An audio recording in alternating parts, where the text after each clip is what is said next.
Hey folks, Quilly18 here, and welcome to a brand new Let's Play for Master of Orion 2. Master of Orion 2 is probably the single most influential strategy game that I ever played in terms of like shaping my interest in computer games and all that kind of stuff. More than Civilization even. It was Master of Orion and Master of Magic that really got me into 4X games and turn-based strategy games, that sort of thing. And specifically it was Master of Orion 2 that I put the most amount of time in. It has been a long time since I've played, though, so it'll be interesting to see, you know, how many things I still recall for certain optimizations and stuff like that. We'll do the best that we can. I do want to say the Master of Orion that you can find on Steam, which was released... hold on a sec. I opened up the Steam page. It was a few years ago. 2016. So there's something called just Master of Orion that was released on Steam in 2016, which is effectively, I would say, kind of a remake of Master of Orion 2. I don't think it's too bad at all. I think, in fact, I kind of like the fact that they changed the way star systems work and made them non-point based. That being said, I think for me, and it may be nostalgia, but I don't know. I'd say Master of Orion 2 is just always going to be the sweet spot for me. Let's go ahead and start a new game and see what we can do. I am playing in the GOG.com version, the goodoldgames.com version, which is the DOS-based one that runs in DOSBox over here. So there is a difficulty setting called Impossible. I think I'm going to be a little too rusty for that. I'm just going to play on hard, and honestly, might still lose there as well. We'll play on the biggest galaxy size. Galaxy age, you can either have it be organic rich, so you've got much more habitable planets, but they're going to be mineral poor, or you can go mineral rich. I'll just keep it as average, just because why not? We're going to go with the maximum number of players, which is 8. The starting tech level, the default to average, where it starts you off with the technology to be able to go out into space immediately. I quite like going the pre-warp start over here. So you have to build up, and we're going to have tactical combat, random events, and Terran's attacks enabled. This game does natively run in 480p. I do have it upscaled like ×2 here in my DOS box. But it's still going to be pretty fuzzy on YouTube. Do not adjust your settings. There's going to be some pixelization and fuzziness no matter what. Just because ultimately it's being upscaled to 1080p for YouTube here, which I could have done some slight tweaks to the settings, but we're just going to have to go ahead and deal with it. All right, so then you pick your race. If you have never played this game before, there are 11 pre-made races that you can pick from over here, as well as the ability to hit custom. Now, if you hit custom, the first thing it's going to have to ask you to do is pick a picture for your race. Now, whichever race you pick here is not going to be in the game itself, because we're kind of using that slot internally. So I often end up picking either the Bulrathi or the Ilarians because they tend to be pretty weak overall. The Ilarians, every now and again, I'll see the AI have a crazy game as the Ilarians, but often not. And the Bulrathi probably never. From time to time, I suppose. But anyway, so I tend to pick them because they tend to be the weaker races, and it just takes them out of the pool. So we're not playing on Impossible, but we'll go ahead and take one of the weaker race pictures. Apparently, we're going to be these weird pig, bear, orc insects? I mean, it looks like an exoskeleton on there. I don't know what the deal with the Bulrathi are. Anyway, we went custom race, so we are going to be able to customize our race over here. And I did have a little bit of an idea for what I wanted to do with it. So there's a bunch of really, really strong picks in Master of Orion for your race setup. Some of the big highlights, probably the strongest, is creative, and if you haven't played the game before, I'll explain what the impact of creative is once we get into the game. But effectively, it gives you something like, you effectively are getting 3 times as much tech if you pick creative, and tech tends to win for X games, so creative is an extremely powerful pick. I think at original release, it only cost 6. They did increase in a patch that cost 8, but it's still incredibly powerful.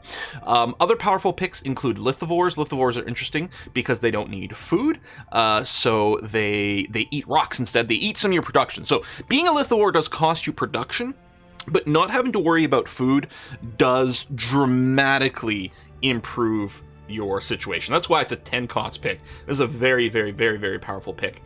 The other two that would probably stand out... Oh, I should probably talk about Telepathic. Telepathic really lets you go and conquer planets very, very quickly because you can mind control planets instead of having to invade them, and it's incredibly potent. But the other two probably power picks are in the government options over here. Dictatorship is the default government in the game. You can also go feudal, which actually refunds you some points. It's kind of shit for research, but you do get a lot more ships. Ship costs are reduced by a third. But democracy and unification are the power picks over here.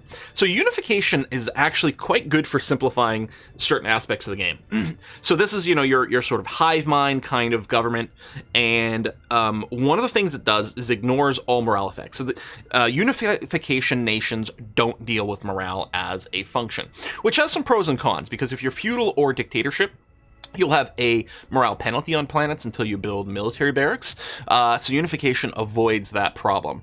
But the big thing with unification is the production boost. You get a 50% boost to all industrial and food production. The thing is, the morale thing is actually it's actually a negative, even though early game it's quite convenient. You actually, in the long term, get a bunch of buildings that boost your morale, and can give you a more meaningful benefit than the 50% increase to industry and food, just because the morale boost also affects research, which is quite potent. Unification is really, really, really good, but I kind of don't want to shut out any parts of the game right now, so I think I'm going to do a democracy government. So one of the problems with democracy government over here is that your defensive spies are kind of shit, because, the emphasis on personal freedoms, it's really easy for people to infiltrate you and steal your tech or do other kind of nonsense things like that. You assimilate captured population really fast. Sure, it's not a big deal, but it is quite convenient once you go on a conquer thing. One of the big things with democracy, probably the strongest part of democracy, well, there's no probably, definitely the strongest part of democracy, is that you do get a 50% boost to your research rates. And what's nice about this, it is part of because it's part of your government, this will apply to anyone you end up capturing later on in warfare, which of course assimilate that much faster as well. So it's not a genetic trait to your species. We also get a 50% boost to our tax revenues, which is really useful to get extra money early on so you can buy some buildings. And we can't annihilate captured population. However, we can still carpet bomb the planets if we don't want the population for some reason. So I'm thinking of going down the democracy route here to go quite techie. And then after that, I don't know if I'm going to use any of the positive genetic traits. Research boost is kind of nice. Industry boost is kind of nice. Although, one thing to note about research over here. So, +1 research costs you 3 points. +2 costs you 6. You can also go Artifact World. Artifact gives you +2 research, but only on your homeworld. Still, your homeworld is your most influential place. So, the Artifacts world is pretty good. Obviously not as good as a flat +2 research for all your species everywhere on every planet, but it's pretty good. And I think what I'm going to do here is I'm actually going to make a super homeworld. So large homeworld is an extremely powerful pick. It only costs 1. Population is power in this game, so being able to fit more people on your home planet is huge. The other thing we can do is throw in another modifier that will allow us to fit more people on our planets. And I think I'm going to go subterranean. I have some idea in my head that we're some weird hipster race. We're totally underground. You probably never heard of us kind of vibe. So living underground over here is your maximum population on all worlds is increased by twice that world size class. This lets us pack a frack ton more people on each planet, which is extremely, extremely valuable. And we're already going to have more people on our homeworld because it's large. I'm thinking what I might do is actually throw both Rich and Artifact on our homeworld. Now, this can be a little bit redundant, right? Because sometimes you're either going to be researching or you're going to be producing.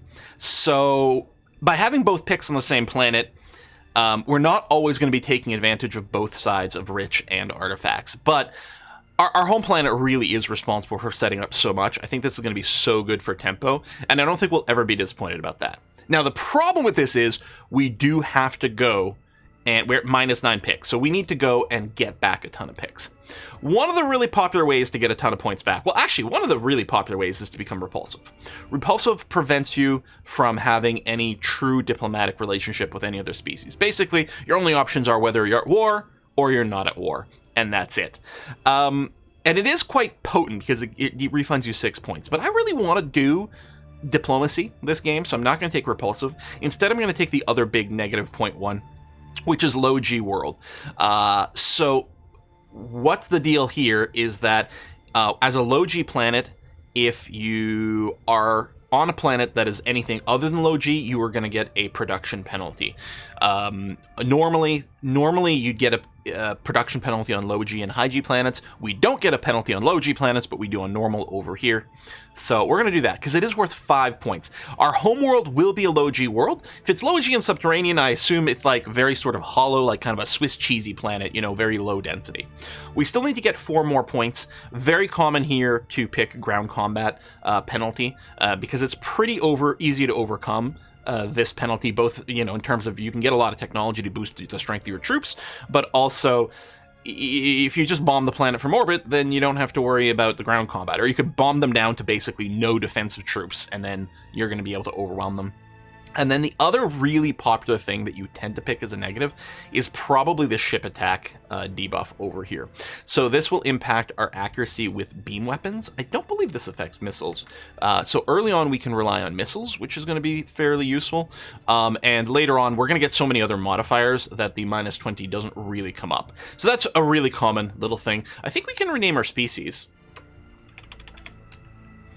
I don't know, Sproutians? Done. I don't know, or we're going to be hipsters. That's what we are. We are the hipsters. We're underground. I like it. I think I'm pleased with this setup. All right, let's go. Enter a ruler name. I don't know. I guess I guess we'll just go with Petra. Sure. Oh, choose your banner color. I usually quite like to take the grayish whitish color over here. I find that it pops very nicely on the map, so I'm going to do that.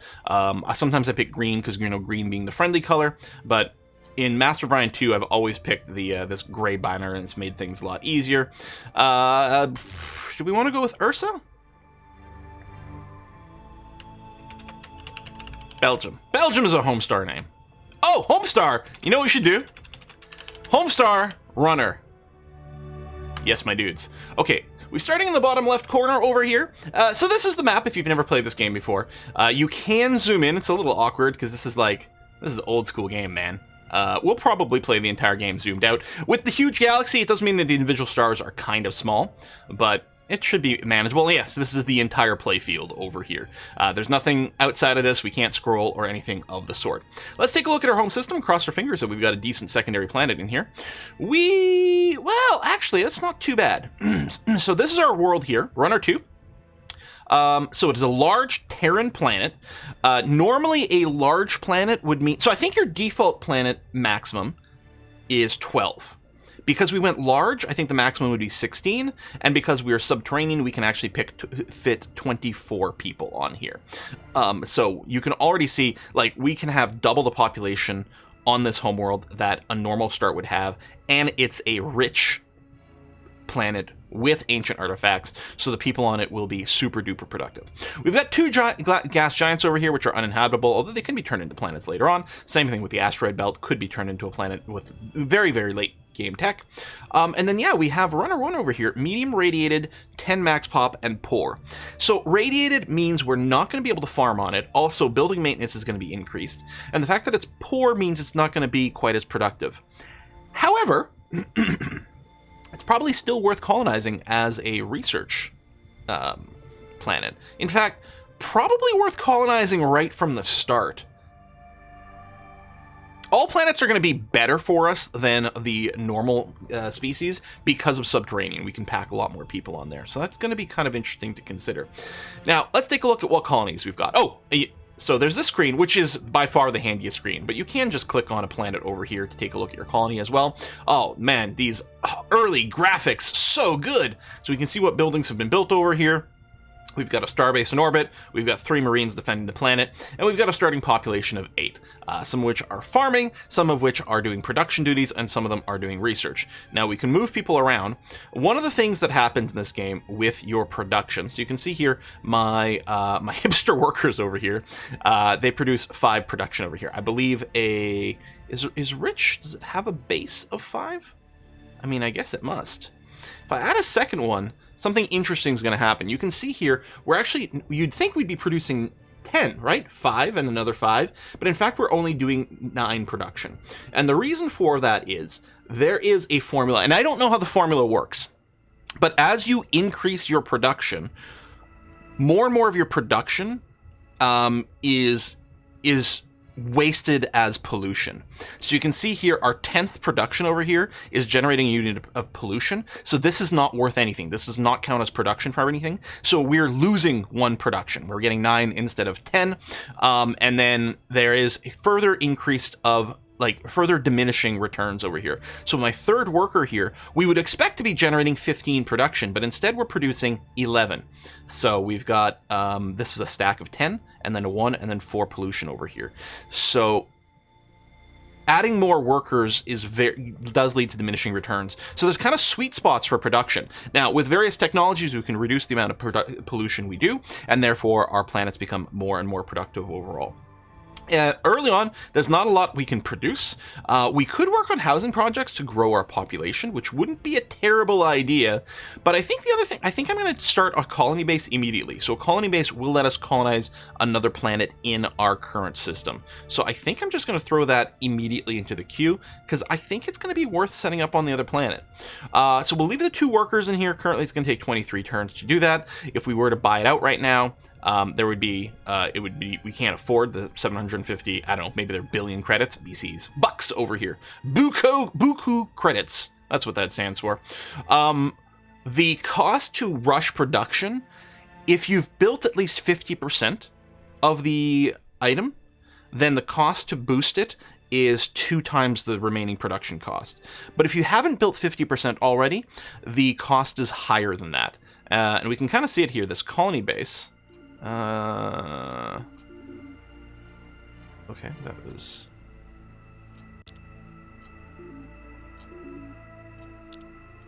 There it is. Colony base costs 200 production to make. So really it should only cost me 400 BCs to buy, but there's the extra malice because we haven't gone far enough.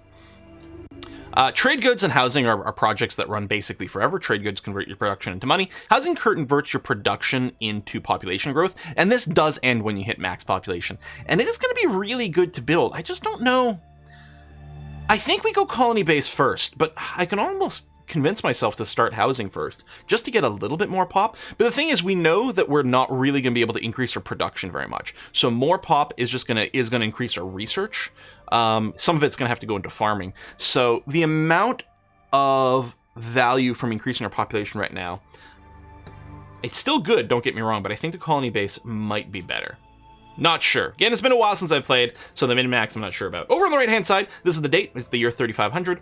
We've got 50 BCs in the bank, and we're going to make 9 per turn. Now, we can increase the tax rate, and what's interesting with that, I think the tax rate only impacts production. Let's see, we're making 15 science per turn right now. I can't remember. Yeah, 15 science per turn. So it did drop the production, and I think that's it. I think the tax rate is literally just reducing your production by, say, 50% and turning that into extra money. I actually think it might be worth... Maybe we don't worry about the colony base. Maybe I just set the tax rate to the max. Save up some extra money, which we can use to buy the buildings. Maybe that... There's a bunch of... There's some neat things you can do right there. Now it's... Oh! But with no workers, you don't get any money. Right. The tax rate would lead us to 0 right now. I don't know. Let's just go ahead with this. All right, so our food is currently at +0, which is where we want it to be. If you do have excess food, it does convert into money, but usually it's better to move the population out of farming and it's something else. Freighters are used to move food and population around between your planets, but we don't have more planets right now, so we don't have any freighters. And we get to pick a tech. Now, here's the big thing with this game if you've never played it. At each tech level, normally what happens, so for example, in the force fields category, so there's 8 categories of technology over here. This tier of the force fields category is called advanced magnetism. And what we would do here is we would pick one of these 3, Class 1 shields or ECM jammers or mass drivers to research, and we would not have the other 2. So if I get the Class 1 shields, I lose the ability to research ECM jammers and mass drivers because we just move on to the next level. Now I can still get these missing techs through diplomatic trade or through espionage. If you are a creative race, the big thing about the creative race that makes them so powerful is they always get all of them, which is amazing. Now, some of these starter levels, we do get all of them. You can see here, if I mouse over nuclear fission, you can see the arrow is on all 3 of these because we will get all 3 of these techs. Nuclear fission, chemistry, and physics all have that at the start. You get all of those at the same time. If we want to go and build some scouts so that we can see what's around us, what we need is nuclear fission because we need our nuclear drive, and chemistry so that we can get our standard fuel cells. Doesn't matter which order we research those things in. The other thing we can do, though, is we can power down the computers track over here and get like an early research laboratory to accelerate our teching even more so. Because our home planet is so good, I think I'm really not eager to necessarily... I don't have to rush to scout the area around us and set up more colonies. So I think the computer start is actually correct. So we're going to research electronic computer right now, which is just what gives us beam accuracy on our ships. And everyone gets electronic computers, clearly, because that is the first level. And I think with that, we're going to go ahead and hit next turn. Now, what's interesting about the tech over here is the cost of this tech was 50. We're making 15 research per turn, so you would think we would get it after 4 turns total. But it actually said 6 turns over here, and it's got a little about. And the reason for that is you need to bank the amount of points that is the base cost, and then it starts to become a percentage chance per turn to actually unlock the tech. And you can tweak these values a bit. You can move some scientists out of the scientist job to optimize your values there, because you kind of don't want to waste. I don't think research points overflow. I might be wrong about that. Maybe they still do, but I'm not sure they do. Production does overflow, and so you don't lose out on that. And we'll grab the research laboratory over here. Gives us flat 5 research points, and each of our scientists get +1 research as well. Take a look at our colonies here. Now, this colony will grow over time. You can see it's making 100k pop per turn. Once it reaches 9k over here, or 9,000. Yeah, 9,000k, so 9 million. That'll give us an extra unit of population to play with over here. Unfortunately, we'll have to go into farming, because otherwise we won't have enough food. So that first unit of population really isn't going to give us very much. We're 17 turns away from that colony base, which seems fine. Emo. Okay, so in this game, you occasionally have leaders that approach you and want to join. There's 2 types of leaders. There are planetary administrators and ship captains, or admirals, I guess. And you can have up to 4 leaders of each type. So Emo here is a colony leader. He'll join us for 30 BC and 1 BC a turn and gives us a 10% science boost. Your leaders do gain XP and will level up. So as Emo levels up here, he'll go to 20%, 30%, etc. He's not really a god tier leader, but he's probably worth picking up right now. 1 BC a turn for 10% more, so it's going to come out to 1.5 RP. I don't know exactly how that's going to scale. I'll go ahead and hire him, and you just got to make sure to actually assign him to the planet, like so. There you go. So we're getting 1 extra science point. Excuse me. Ooh, something in my throat. My bad. Let me take a little sip here. And hopefully that'll clear up soon. Well, we're not going to be doing this video too long, and I'll clear my throat properly between episodes. So we're going to advance a little bit more. So there's another leader here wants to join us. Financial leader, 10% more. I don't think we need this, but it does increase the credit income of colony by 10%. You can only have 1 leader assigned per colony, so we don't need you right now because we only have the 1 colony. You'll notice we're at +1 food here. That's because our population grew, and if the excess population would cause a food deficit on this planet, it does automatically assign it to be a farmer, so a little less micro there, which is okay. We are going to be able to afford the colony base fairly soon, because its cost is going down every turn, and the amount of money we have goes up every turn. Excuse me. Here we go, so we'll do that. I will purchase the colony base. Now, it's still going to take 1 turn to produce. But what we can do at this point is I can move my scientist out of here, because it'll still be done in 1 turn. Although, yeah, and you could do overflow things, but we don't really have something else to build on this planet other than housing, so I don't really want the overflow. Instead, I'm going to try to see if we can accelerate the tech. All right, so colony base, we put it on another planet in the system where we created it. So we're going to build it on Runner Prime here, and we can see here on this planet, we can't farm for food. There is an increased cost to our maintenance, and we are going to get a worker penalty because it is a normal gravity planet, unfortunately. So, not really ideal, but I think it's going to be okay. There's nothing here I really need to build. So I think what we're going to do is we're going to go with housing to try to increase our population over here. So it's going to convert the production into more population. If we go and just switch this to say trade goods for a second, you can see right now the population is shrinking right now because there's not actually enough food. Do I need freighters within my own system? I didn't think I needed freighters within my own system, but I must. This planet is currently slightly starving, actually. So these numbers won't be accurate, but we'll go on housing, which at least will prevent the population from dipping down. Yep. Okay. And we don't have the freighter tech yet. So let me just queue up housing here, although I think I'm going to keep all my people on science. Okay, there's the research laboratory, which is good, but we need nuclear fission here to get our freighters tech. So yeah, you can see we've got -1 freighters available. We actually are producing, we could produce enough food to feed this one, but we don't have the freighters to move them there. Let me keep the max research on for a tick here. There you go, we got lucky on an early tick of 28% for that technology. Cold fusion over here, all 3 of these are also available. I'll go with chemistry first so we can pop out a scout ship. Let's go to our planet. So, over here, we are going to build a freighter fleet where we get 5 ships out of this, out of doing 1 batch. So we'll be able to move up to 5 units of food around constantly, which is great. We'll also queue up the research lab after that. And it only shaves 1 turn off. Like, it really doesn't generate much more production to add the extra dude. So I guess I'll have to keep it that way. And yeah, we're producing 1 extra food, but we can't ship it anywhere.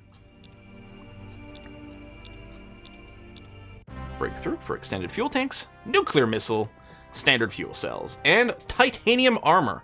Lovely. So now we have the tech required to build scout ships. I might go directly into cold fusion.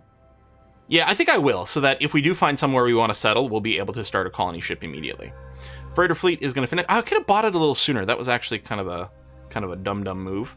I'm going to design our scout ship over here. And what I'm going to do is I'm going to clear it. By default, the scouts do come with a pair of nuclear bombs equipped, so it costs 34 production to build them. If we, well, just remove the nuclear bombs, really, then it's going to bring the cost down to 28. We're still going to leave the extended fuel tanks on. That seems like a great idea, so that we can see a little bit further with our scout ships over here, so they can do actual scouty things. And there, we're not going to put any weapons. We'll keep them cheap. I'm going to queue up a couple of scout ships over here. Trying to decide if I want the research lab ahead of the scouts or not. I think the answer is yes. Okay. But freighter fleet first. And yeah, I should have bought it like a turn or 2 ago, probably. But there we go. Now we have a freighter fleet. So now the food is going to get moved around. You see we have a total of 5. We have 4 extra. 1 is being used to ferry things between Runner Prime and Runner 2. I don't know, the pair of runners over here.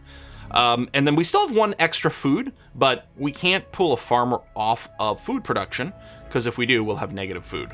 So we've got to do that, and that's okay. I don't think we get anything out of this. I think it's every 2 food gives you 1 BC.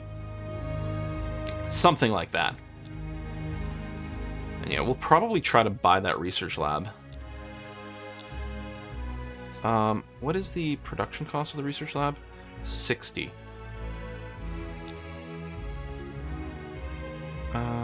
Is there a way to see how much production is left? Cost here.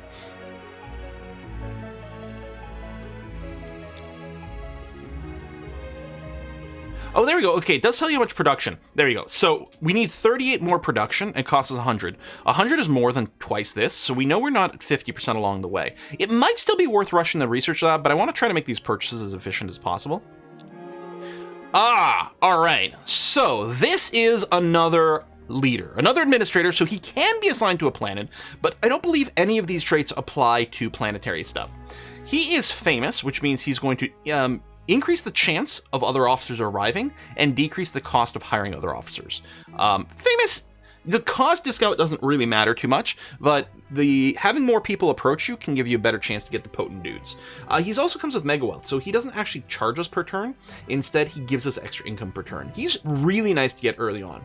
Also, the diplomat over here does make it more likely that other empires will agree to our diplomatic request, which is actually quite handy. I think Administrator Leiden here is really good in the early game, and then once you get all 4 slots filled up, then you drop him. I mean, what's the other guy?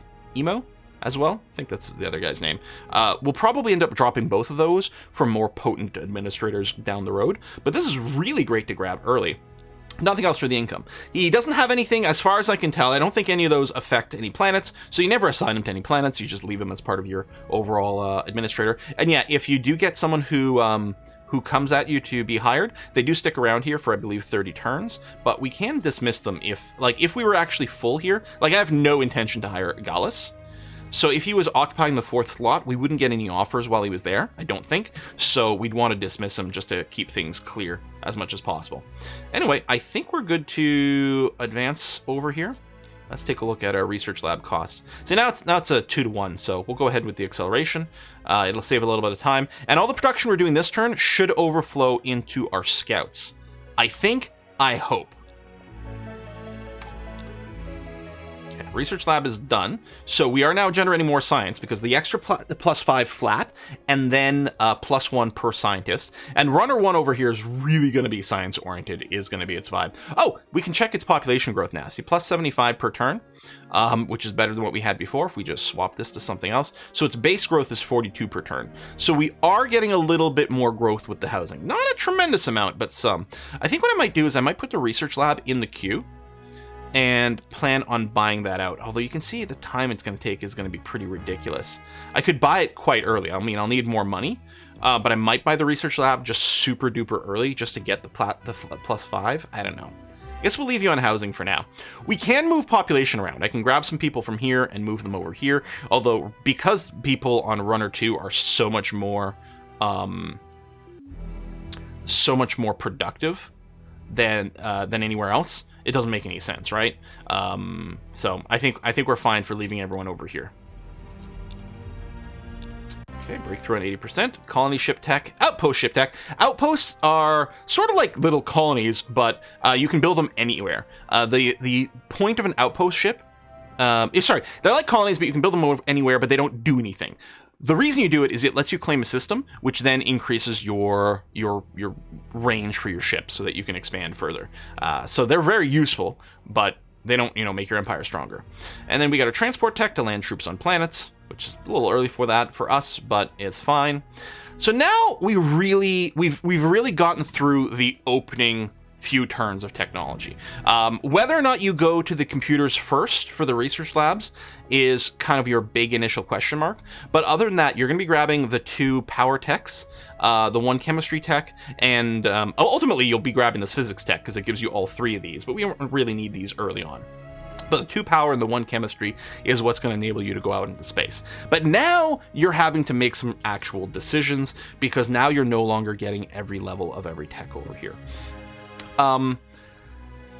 Probably the next purchase or the next research we're going to look at is either going to be in biology or construction. Now, the first level of construction doesn't give us anything we need in the short term, but it does have a lot of really nice little techs. Fighter bays are really fun. Reinforced hull is usually the one I go with because I want reinforced hull through the entirety of the game. Anti-missile rockets are really good at shooting down rockets. They're pretty strong. They're a little bit redundant with point defense weapons that you can set up. I don't know which one is better. Usually I end up being reliant on point defense weapons because I pretty much always take reinforced hull in this first construction level. However, if I can trade or steal anti-missile rockets, I do like the anti-missile rockets in the early game especially. And yeah, late game, I don't know. I'm gonna have to do some Googling to see what the meta is. Now, reinforced hull doesn't help us right now, but the second level of construction leads us to automated factories, which we absolutely want to take. Heavy armor, planetary missile base, amazing techs as well. The problem is I can't see myself ever not taking automated factories. Hopefully we can trade or steal for these later on, because these two are both excellent throughout the entire game as well. But automated factories is exactly like the research lab, flat 5 production and +1 production for each worker, which is really nice. So we can go down construction to pick up, to sort of gain nothing from advanced engineering right away, but the idea to get automated factories relatively quickly. And then the other thing I was saying that is kind of a useful grab early on is biology. Both biospheres and hydroponic farms are very good. Biospheres, you build them, increases the population cap of a planet by +2. I think this is going to be less valuable for us because as a percentage, that's not going to mean that many extra people. But every person is, well, especially when we're talking about like scientists or farmers, right? Like there's a diminishing return on industrial workers, depending on your technology. But the other two types, there's no real diminishing return. Each unit of population is worth just as much as anything else. So biosphere is pretty good, but I'm wondering about hydroponic farms for us right now. You can build on any world, including worlds that can't normally produce food, and it just gives you +2 food. So this gives us more food, so we have to run fewer farmers. Also, by building a little bit of food production on otherwise barren planets, it means we require fewer freighters to move our troops around. So I think hydroponics is the way we go. I don't know if we need it early on. I don't think we're rushing for it. If we did grab one of these, we'd then grab soil enrichment. Soil enrichment is insanely potent. Your farmers generate +1 food. This is actually like insanely good because it frees up a lot of population to work on other things. So if we did grab astrobiology, we'd probably want to go immediately into advanced biology. I think I'm quite tempted to go down construction first, though. But I did want to like address this. I think these are the two next moves that we'd want to do. Another really good one, especially once we start meeting people, is picking up the neural scanners to make our spies more effective, especially since we have a malus to our defensive spies right now. If we go and take a look at our races page, we haven't met anyone. We can take a look at our spies here. We don't have any spies, and currently our agents have a 10% penalty. Because we have an open democracy, our defensive spies have a much harder time to get things done. So we'll need more of them, or more technology to defend against that. Anyway, we're going to go ahead and put a cut in here. Video went a little longer, but I'm pretty happy with where we are. We do have our first scoot over here, our Hipsters fleet. I love it. I love it. I love it. I love it so much. We'll send you out this way. The second scout will probably go and do these planets behind us over here. And then at some point, we'll consider building a colony ship. Folks, thanks a lot for watching. I hope you're as excited to be playing some Master of Orion 2, as excited as I am. I've missed this. It's been so long since we played this bad boy. And I can't wait to get the Stellar Converter going so we can blow up some planets. See you next time, folks. Bye-bye.